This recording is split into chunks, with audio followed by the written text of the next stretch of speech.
जय माता दी दोस्तों, मैं चंद्रा विनय शर्मा आप सभी का अपने चैनल में बहुत बहुत स्वागत करता हूं और आशा करता हूं कि आप सब स्वस्थ होंगे और सुरक्षित होंगे। दोस्तों, बात करते हैं वृश्चिक लग्न की और अक्टूबर के महीने की। दोस्तों, इस महीने दो प्रकार से आप समझ सकते हैं, आपके हेल्थ को और आपके व्यक्तित्व को। अगर आप 12वें भाव के काम करते हैं, या तो आप विदेश से जुड़ेंगे या विदेशी किसी कार्यक्रम से जुड़ेंगे, विदेशी किन्हीं लोगों से जुड़ेंगे, या अगर विदेश से जुड़े हुए आपके काम हैं या विदेश में आप स्वयं आयात निर्यात का कुछ काम करते हैं, या आप किसी भी प्रकार से विदेश से, या फिर आप मेडिकल साइट से किसी भी से भी जुड़े हैं, हॉस्पिटल उद्योग से जुड़े हैं, तब तो ये महीना आपके लिए बहुत अच्छा है। कहीं कोई दिक्कत बाधा नहीं आएगी। अगर आप ये सारे काम नहीं करते हैं, आप अगर योगा टीचर भी नहीं हैं, आप अगर किसी प्रकार का इन्वेस्टमेंट भी नहीं करते हैं, विदेशों से भी नहीं जुड़े हैं, उस स्थिति में आपको इस महीने शारीरिक कष्ट आ सकते हैं, हेल्थ संबंधी इशू आपको आ सकता है। विशेष रूप से आप एक्सीडेंट से आपको बचना चाहिए, क्योंकि लग्नेश मंगल का 12वें भाव में जाना ये एक अच्छा साइन नहीं है। महादशा और अंतरदशा भी अगर इस तरह की आपकी कुंडली में है तो फिर आपको निश्चित ही आपको हेल्थ की बहुत देखरेख करनी चाहिए, केयर करना चाहिए। और एक आपको मैं टिप देता हूं कि आप हफ्ते के हफ्ते आप कोई भी घर के आसपास जो भी आपका बड़ा सा अस्पताल हो वहां घूम के आ जाइए, एक चक्कर मार लीजिए, वहां जाके थोड़ा 10 मिनट बैठ लीजिए। आजकल सब बड़े बड़े अस्पताल होते हैं, बड़ा बड़ा रिसेप्शन होता है, चेयर्स लगी रहती है, टीवी लगी रहती है, कोई किसी से पूछता भी नहीं कि आप कौन हो क्या हो। आराम से 10 मिनट जाके वहाँ बैठिए। अगर वहाँ कैंटीन है तो वहाँ चाय पीजिए, कॉफ़ी पीजिए और फिर वहाँ से घर आ जाइए। तो ये आपको हॉस्पिटलाइजेशन से आपको बचाता है। ये एक ऑथेंटिक उपाय है, आप इसे कीजिएगा। और दूसरा, गाड़ी वाहन संभाल के चलाइएगा, लड़ाई झगड़े से बचिएगा। 12 मंगल लड़ाई झगड़े के कारक हैं, तो इन सारी चीज़ों से बचिएगा। और बाकी आप विदेश घूमने जाइए, आपके लिए बहुत अच्छा है। विदेश से संपर्क बनाइए, बहुत अच्छा है। बिजनेस धंधे को ग्रोथ दीजिए, आयात निर्यात का बिजनेस कीजिए। इंस्टाग्राम, फेसबुक, यूट्यूब, इन सारी चीज़ों से जुड़िए, इंटरनेट से जुड़िए। ये आपके लिए बहुत शानदार काम करेगा। धन की बात करें तो धन के भाव में बृहस्पति की दृष्टि लगातार पड़ रही है, जो कि ईश्वरीय मदद से, ईश्वरीय कृपा से आपको धन की ग्रोथ आपको दे रहे हैं। आप अगर आप ध्यान से देखेंगे तो कहीं ना कहीं पैसे की आवक आपकी बनी हुई है, आपकी ज़रूरत पूरी हो रही है और आगे भी ऐसा ही होता रहेगा। हालांकि कुछ समय से बृहस्पति के साथ राहु भी विराजमान है, इसलिए थोड़ा आपको धन को लेके हो सकता है कि इन 2 महीनों 3 महीनों में कष्ट हुआ हो। जैसा जिन लोगों के साथ ऐसा हुआ भी है, वो इस महीने इनको आराम मिल जाएगा। इस महीने की 30 तारीख को राहु राशि छोड़ देंगे, मतलब बृहस्पति का साथ छोड़ देंगे, तो फिर बृहस्पति सेपरेटली आपको धन संबंधी अच्छा सुख प्रदान करेंगे। और चूंकि बृहस्पति स्वयं आपके धन के स्वामी हैं और उन्हीं की दृष्टि है, तो निश्चित ही पैसा आपको अभी फिलहाल आपकी ज़रूरत के हिसाब से भरपूर आपको आएगा।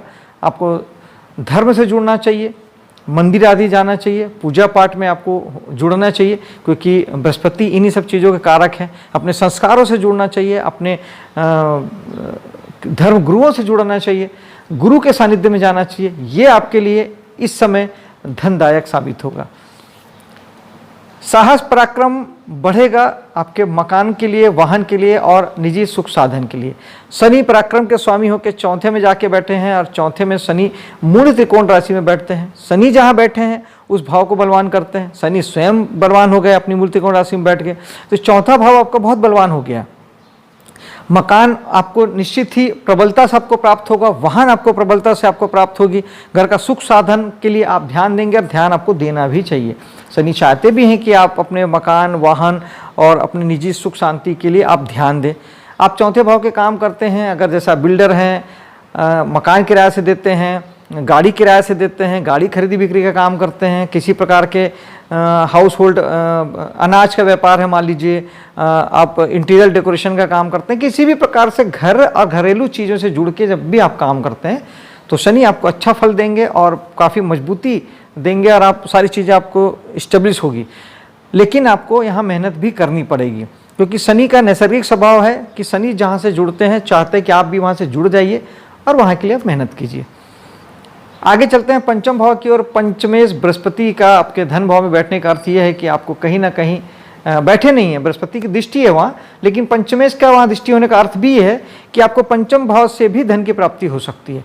यानी संतान के माध्यम से, अब अगर आप नृत्य से जुड़े हैं, संगीत से जुड़े हैं, चित्रकारी, पेंटिंग, किसी भी प्रकार की कला की कोई भी किसी भी आर्ट से जुड़े हैं, तो आपको वहाँ से धन की प्राप्ति होगी। एजुकेशन आपके लिए धन के लिए स्रोत बन सकता है, आपकी शिक्षा धन के लिए स्रोत बन सकती है, संतान के माध्यम से आपको धन की प्राप्ति हो सकती है। और अगर आप किसी प्रकार के लोगों को हीलिंग देते हैं, लोगों का किसी प्रकार से इलाज करते हैं, समाधान करते हैं, लोगों को सोल्यूशन देते हैं, एक एस्ट्रोलॉजर की तरह, एक वकील की तरह, एक डॉक्टर की तरह, तब भी आपको यहाँ से अच्छे धन की प्राप्ति आपको हो सकती है। कुल मिला के अच्छा है भाव। और चूंकि पंचमेश का धन भाव में बैठने का अर्थ यह है कि अभी जिन लोगों को संतान प्राप्त होगी वो बहुत भाग्यशाली होगी, आपके लिए धनदायक होगी, इस बात का ध्यान रखिएगा। छठे भाव में चलते हैं जो कि जॉब का है। जॉब में बृहस्पति बैठे हैं और साथ में राहु बैठे हैं। इस समय में बृहस्पति को लेकर एक फलित मैं आपसे बताना चाहता हूं, क्योंकि बृहस्पति है छठे में बैठते हैं, उनकी नवम दृष्टि पड़ती है आपके धन भाव में, तो यानी छठे भाव के माध्यम से आपको धन की प्राप्ति। तो आप इस समय में जितने ज़्यादा आप लेबर अपने कामों में, दुकान में या फैक्ट्री में या कारखाने में रखते हैं, तो यकीन मानिए कि वो अपने लिए तो पैसा निकालेगा ही, आपके लिए भी पैसा निकालेगा। यानी आपकी कमाई उस रेशो में बहुत बढ़ती चली जाएगी जितने आप लेबर रखेंगे। तो आप डरिएगा ना नहीं लेबर रखने से, और लेबर क्लास लोगों को थोड़ी सी मदद और हेल्प भी कीजिएगा, वो आपके लिए बहुत फ़ायदेमंद साबित होंगे। राहु का यहाँ होना अभी थोड़ी सी तकलीफदायक स्थिति है, गुरु चंडाल योग बनता है, तो गुरु माइंडसेट होते हैं, गुरु हमारी ज्ञान है, राहु भ्रम है, इल्यूजन है, धोखा है, फरेब है, रुकावट है, तो वो हमारे ज्ञान में ग्रहण लगाते हैं, बस होता इतना ही है। हमारी सोच समझ करप्ट हो जाती है, हम गलत निर्णय लेने लगते हैं, सही चीज़ों को हम गलत समझ लेते हैं, गलत चीज़ें राहु हमें सपनों में ले जाते हैं, जो नहीं है उसे हमको दिखाते हैं, जो है उसे हम गलत समझते हैं। ये गलती ना कीजिएगा। छठा भाव नौकरी का होता है, हो सकता है आपको ये लगे कि मैं जो नौकरी कर रहा हूँ वो अच्छी नहीं है, वो नौकरी ज़्यादा अच्छी है तो मैं इसको छोड़ के उसको कर लेता हूँ, ऐसा बिल्कुल भी मत कीजिएगा। जो कर रहे हैं उसी को करते रहिए, वो बेस्ट ऑप्शन है। 1 महीने बाद आपको ये बातें खुद समझ में आ जाएगी, जब इस अक्टूबर के 30 तारीख को राहु केतु राशि चेंज कर लेंगे। सप्तम भाव आपके जीवन साथी का भाव, जीवन साथी के आपके जो स्वामी शुक्र हैं वो, और हमारे बिजनेस का भाव भी होता है सप्तम भाव, रिटेल बिजनेस का, तो यहाँ के स्वामी का दसम भाव में बैठना एक अच्छा योग संयोग है। आपका जीवन साथी भी आपके लिए बहुत बराबर से कंधा मिला के आपका साथ देगा, साथ आपको लेना चाहिए, उसे आपको अपने गले में बैठाना चाहिए। इस महीने वो आपके लिए बहुत, आपके काम में आपके जीवन साथी का साथ इस महीने आपके लिए बहुत फायदेमंद साबित होगा। दसम में बैठने का अर्थ यह है कि मान सम्मान प्रसिद्धि भी आपको प्राप्त होगी जीवन साथी के माध्यम से और आपके बिजनेस के माध्यम से। पद भी प्राप्त होगा, दसम भाव पद भी है, मान सम्मान प्रसिद्धि भी है। सप्तमी इसका वहाँ बैठने का अर्थ ये हुआ। और आप जीवन साथी की हेल्प लीजिए अपने कामों में इस महीने, वो आपके लिए अच्छा रहेगा। भाग्य के स्वामी चंद्रमा है, भाग्य निरंतर आपका गति करता रहता है, क्योंकि चंद्रमा 2 दिन में राशि चेंज कर लेते हैं, तो आप बहुत जल्दी आपके भाग्य में परिवर्तन आता है। भाग्य को अच्छा रखने के लिए माता जी की सेवा करें, और माँ को कैसे भी अपने साथ रखें, माँ या माँ जैसी कोई भी हो उनका आशीर्वाद लें, और कम से कम एटलीस्ट माँ अगर नहीं भी है तो माँ की तस्वीर पे 2 अगरबत्ती जरूर रोज़ लगाएं, और अगर हैं जीवित हैं तो फिर उनके चरण छू के उनका आशीर्वाद लें। आपके लिए इससे बड़ा भाग्य बढ़ाने वाली बात कोई नहीं हो सकती, इस बात का ध्यान रखिएगा। आगे बढ़ते हैं। अब माँ की सेहत का ध्यान भी रखिएगा, माँ की तरफ आपको ध्यान भी देना है। दसम भाव में शुक्र विराजमान है।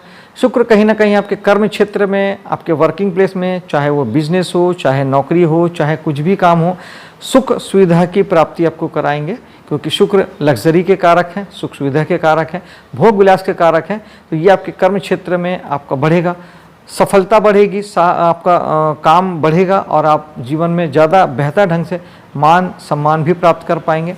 इस समय में आपके सरकारी कामकाज बन जाएंगे, अधिकारी वर्ग से जो भी काम है वो आपका बन जाएगा। आप कोशिश कीजिएगा, प्रयास कीजिएगा, आपका कोई काम नहीं रुकेगा। हाँ, थोड़े खर्च वगैरह आपके खर्चों से आप जुड़ सकते हैं। वर्क आपके बिजनेस की जगह में, आपके कर्म क्षेत्र में कुछ पैसों का खर्च आप जरूर कर सकते हैं, कुछ खर्चे आपके लिए आ सकते हैं, लेकिन फिर भी वो पैसे आपके सुख सुविधा में ही खर्च होंगे, लग्जरी में ही आप पैसे खर्च करेंगे।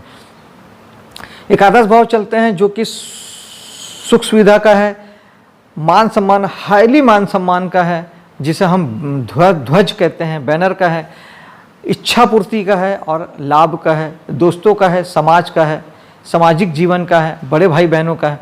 यहाँ पर सूर्य बुध का पहले 16, 17 और 19 तारीख तक होना, यानी बुध यहाँ 18 तारीख तक रहेंगे और गुरु 16 तारीख तक रहेंगे। 17 और 19 को ये राशि चेंज करके 12वें में चले जाएंगे। तब तक यहाँ पर आपको दोस्तों यारों में, समाज में आपकी ख्याति बढ़ेगी, दोस्ती बढ़ेगी, मान सम्मान बढ़ेगा, प्रसिद्धि बढ़ेगी, सफलता बढ़ेगा और बहुत अच्छे ढंग से आप समाज के साथ एंजॉय करेंगे, सामाजिक जीवन को एंजॉय करेंगे,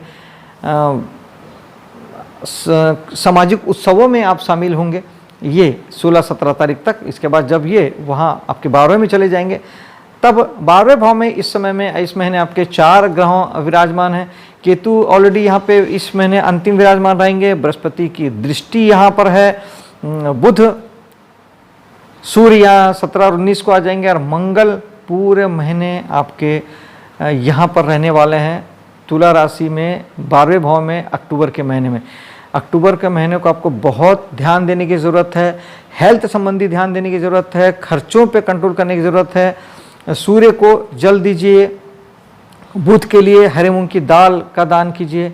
केतु तो ठीक हैं, केतु आपको खर्चों से बचाते हैं, और मंगल हैं तो कहीं ना कहीं आपको किसी भी स्थिति में आपको ज़्यादातर आपको चीज़ों से बचना है, जो वाहन संबंधी चीज़ हैं उससे बचना है, लड़ाई झगड़े से बचना है, ज़्यादा एक्शन से बचना है।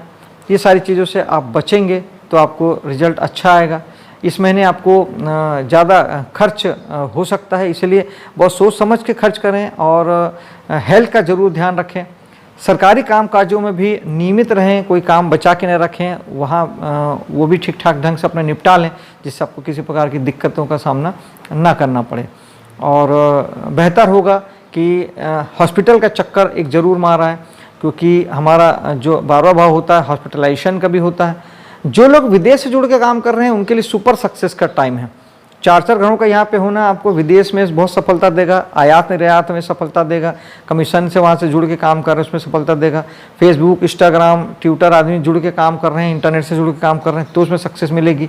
जो हॉस्पिटल उद्योग से जुड़ के काम कर रहे हैं उन्हें बहुत अच्छी सफलता मिलेगी। लेकिन जो 12वें भाव का कोई भी काम नहीं कर रहे हैं उन्हें कम से कम एटलीस्ट हफ्ते में एक बार आप एक अस्पताल का चक्कर मारा है। बड़े बड़े आजकल अस्पताल होते हैं, बड़ा बड़ा रिसेप्शन होता है, टीवी लगी होती है, तो आप आराम से वहाँ जाके 10 मिनट बैठिए, कोई नहीं पूछता आप क्यों आए हैं, काहे के लिए आए हैं। रिसेप्शन में बैठिए, वहाँ कैंटीन है तो वहाँ चाय पीजिए, कॉफ़ी पीजिए और 15-20 मिनट बैठ के वहाँ से वापस आ जाइए। ये आपके लिए बहुत अच्छा उपाय हो जाएगा। आपको हॉस्पिटलाइजेशन आपका नहीं होगा, किसी प्रकार से आपको अस्पताल, बीमारी के लिए आपको अस्पताल में भर्ती होना नहीं पड़ेगा। दोस्तों, मेरे वीडियो को लाइक शेयर कीजिएगा और मेरे चैनल को सब्सक्राइब जरूर से कीजिएगा। आपके लिए महीना शुभ हो, सफल हो, इसी कामना के साथ मैं आपसे विदा लेता हूँ। जय हिंद, जय माता दी।